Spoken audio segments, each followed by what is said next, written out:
Greetings, St. Mark's. It is our privilege and the opportunity is given to us again to ask our pastor some wonderful questions.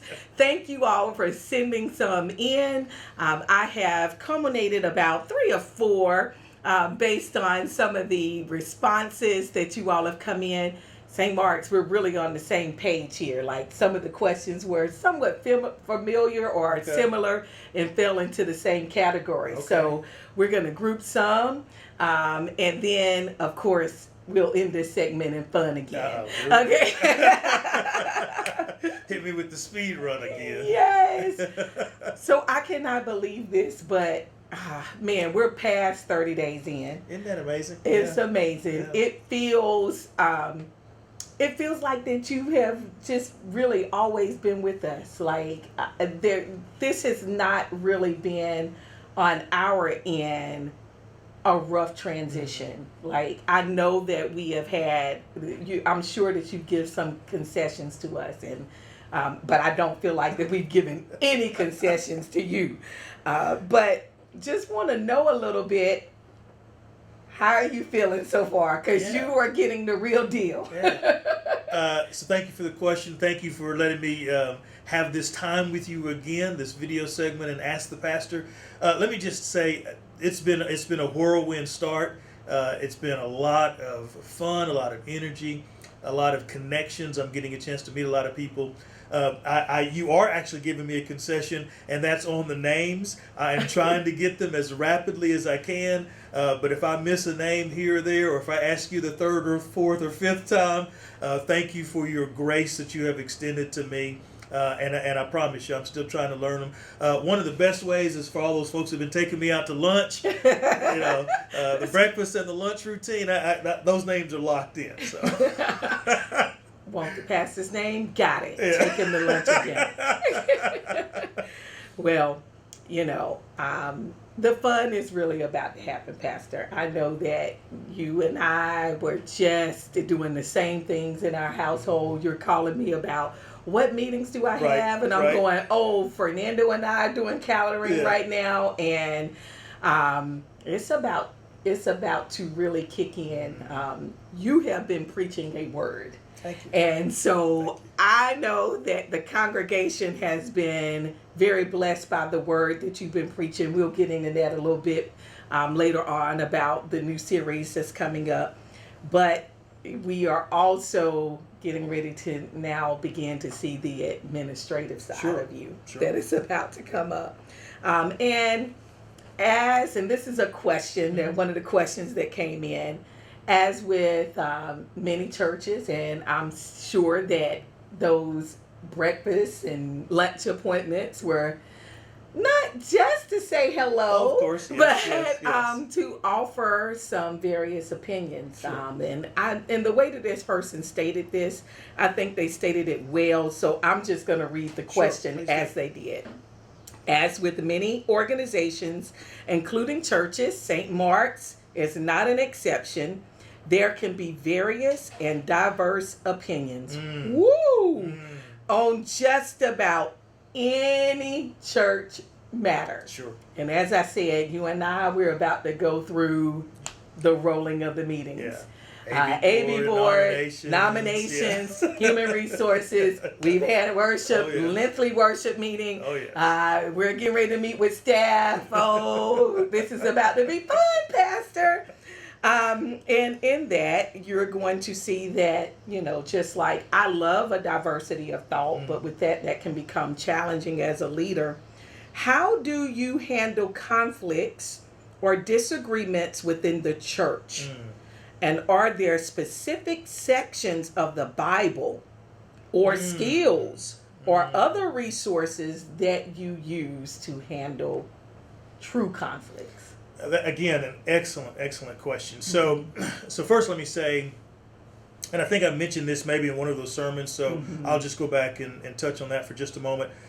One of the things that I hope that you will receive from me, that you will see that I am a person of character with my word.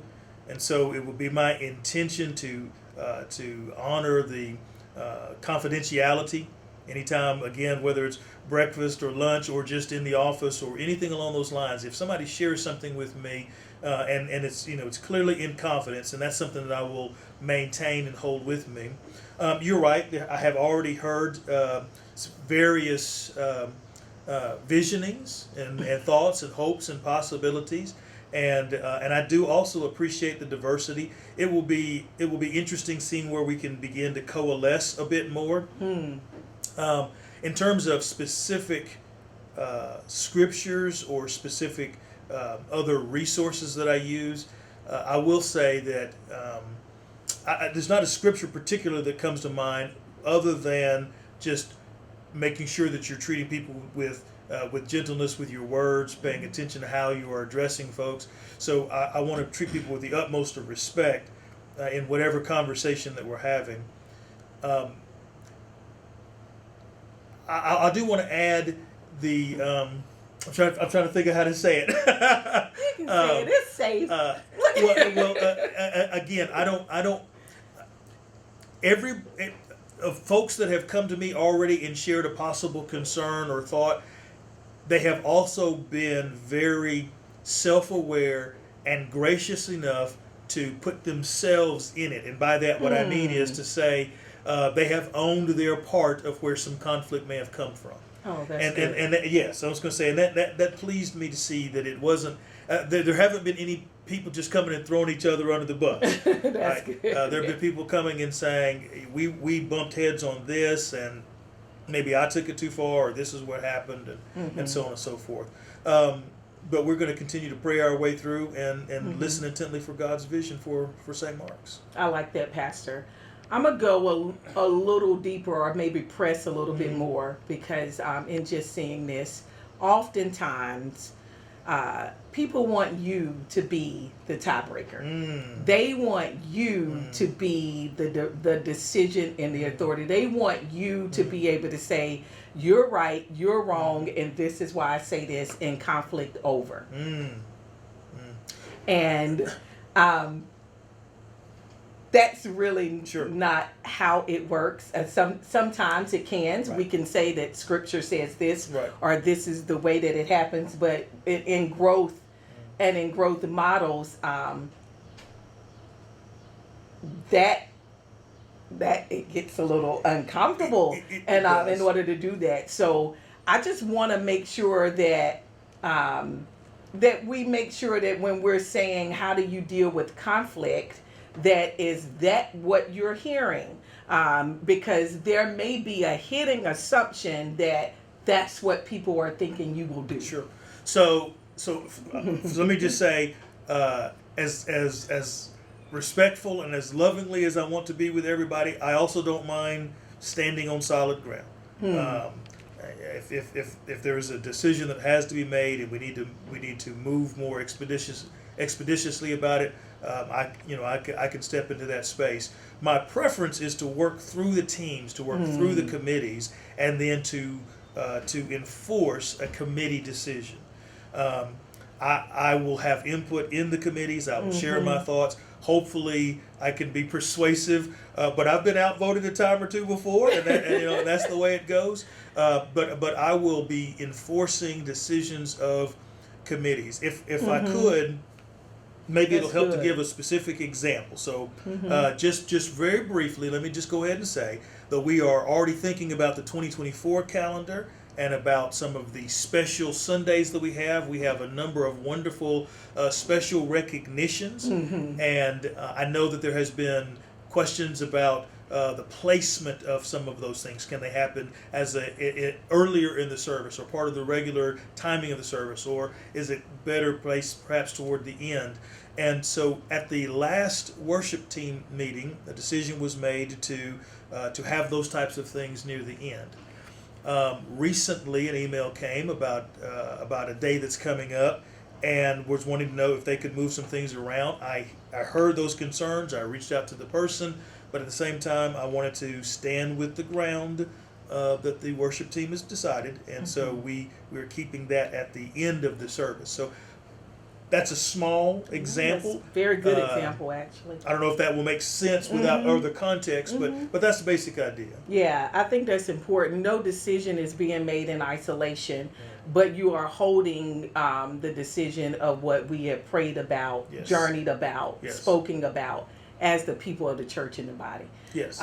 Which goes to another maybe good segue to the sermon series of Why We Gather, which is getting ready to come up. I feel like that's one of the reasons why we as church members need to be not just chippers, is what I say.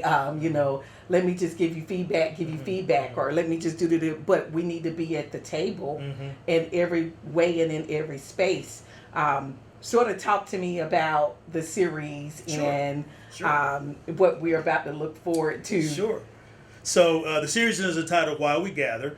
I don't know how many of you may have were here during Vacation Bible School, particularly the last night, but Slice Penny gave an awesome word that evening, and really did a lead into the sermon series as well. But he talked about the love that he felt in coming to St. Mark's at a time that he desperately needed to be loved. And the church rose to the occasion, and it was just a blessing for him. I don't want to step on his testimony, that's his word, but he mentioned in there the fact that attendance is down in churches, not just in the United Methodist Church, but across the board.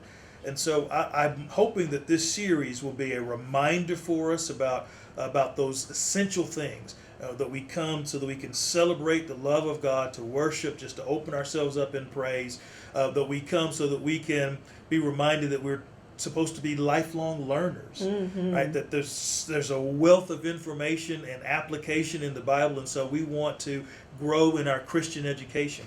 We come, as you just said, for ministry participation, that we don't come just to be on the sidelines. And so we will look through about 6 different reasons. I'm sure there's several, but the 6 that I'm going to do for this series, as far as why we gather, why we come to church, and why that's so vitally important. I hope that you will be a part of that series with us. That's awesome. That's going to be amazing, Pastor. Amen. We're talking about everything, and I know that while you were preparing such great words for us, I'm just looking at a small piece of my life in this slice, and as well as yours. This week we had a phenomenal Vacation Bible School where you were doing the message for all the children, all the classes, every day. We are here tonight, which this is being recorded on a Thursday night.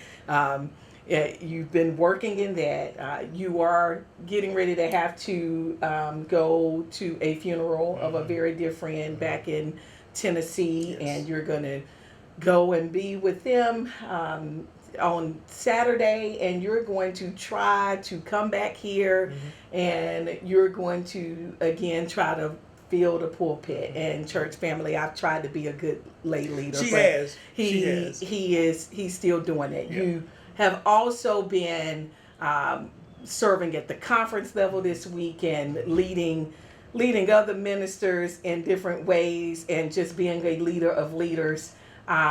And school's about to start back. Yes. And you are a father. And I saw our First Lady Pastor, Sister Sonia, here on Tuesday night at Vacation Bible School too. And she and I spoke a little bit, and we were both, just talking about, and I'm like, yeah, you got open house schedule, all of that. Right. All of that is happening. Like we sometimes can very much forget that our spiritual leaders are all of those other people. And this has been a week for myself as well, where there is a time where you have to sort of tap into your way of yourself and your spiritual place. And how do you be intentional about pouring into your own spiritual growth? How do you do that? Like, what are you, I I feel like the Lord actually provided me with a longer ride today because I needed to just really be in prayer for him for 40 minutes. And I was at that, like, I'm needing that. Amen. And I'm sitting up here thinking, God, that I can, like, rewind your messages, but who are you rewinding? Right. How are you getting your spiritual places and growth and So I do love devotional music. That's usually a part of my mornings.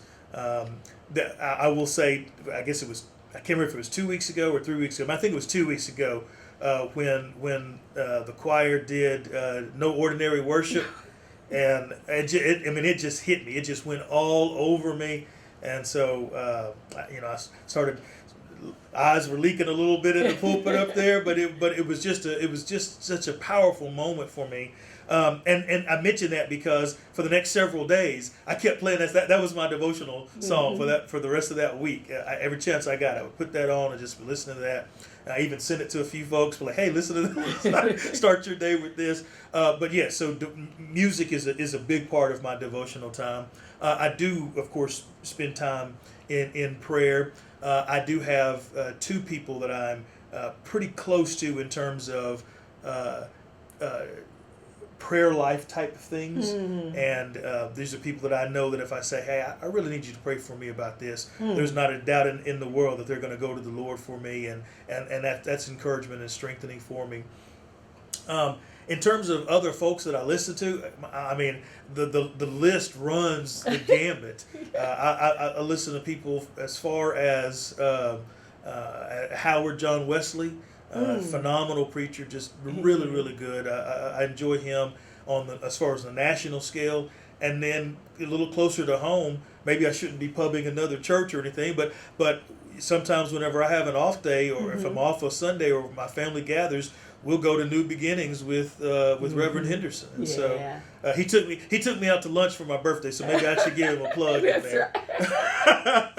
Right. But I do find those places, and I absolutely need it. Yeah. And I will say too, of course, being here and being in worship has been phenomenal. Like I said, I mean, the music moved me, and sometimes we don't know how empty we really are until that little bit of water starts to hit that dry spot, and you're like, man, I was thirsty. I know that feeling. Right? Yes. Right? That's right. Another reason why you just gotta sometimes just be in the place. You just gotta sometimes be in the place. Like, as tired as it may have been with Vacation Bible School, those children blessed me. Yes. Like, it is just like being here and being in the place gives you something. It does. It does. And it, that you cannot explain. And so that's wonderful, Pastor. Thank you. Yes, ma'am. Thank you. All right. Time for a little fun. All right. Okay. This time. Okay. It's only yes or no. Okay, all right. No reason, no explanation, maybe. Just rapid fire, yes or no. Yes, ma'am. All right. Okay. Do you have pets? No.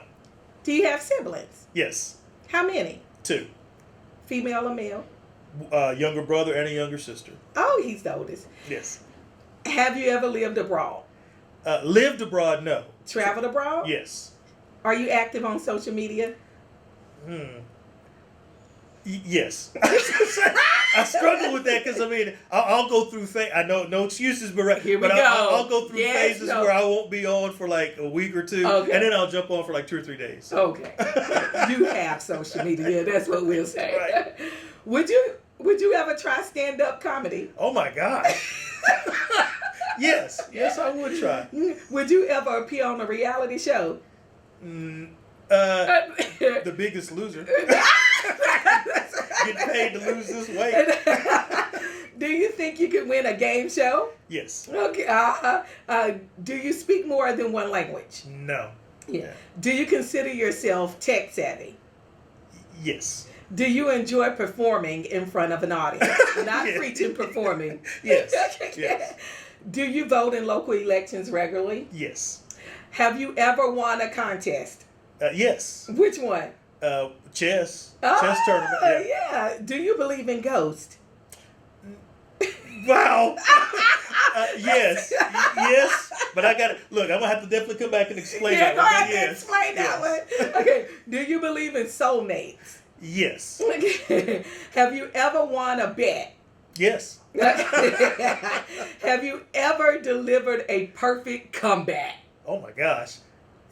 Yes. Do you have a bucket list? No, actually, no. I need to put something together. Yeah. Are you in the profession you dreamed of when you were a child?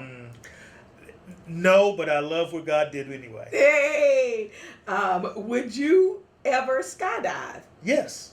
Oh, have you ever walked out of a movie theater mid-show?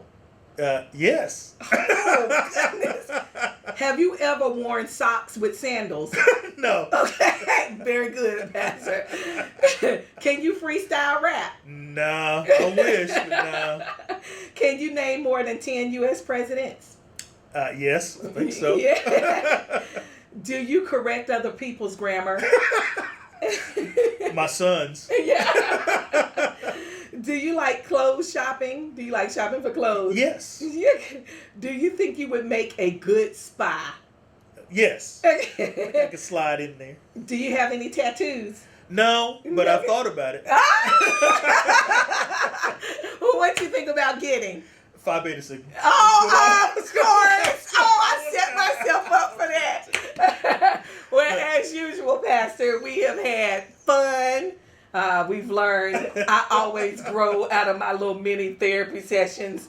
And church family, again, we're actually going to be starting maybe Ask the Pastor after our sermon series. It won't be personal questions like this, but more so about the sermon itself that was spoken of, that he's spoken of. But let me know if you still want to hear more detailed, intimate, personal conversations as we get to know each other. We can do one more maybe. All right? All right. Thank you, church family. God bless you. Bless you all. Mm-hmm.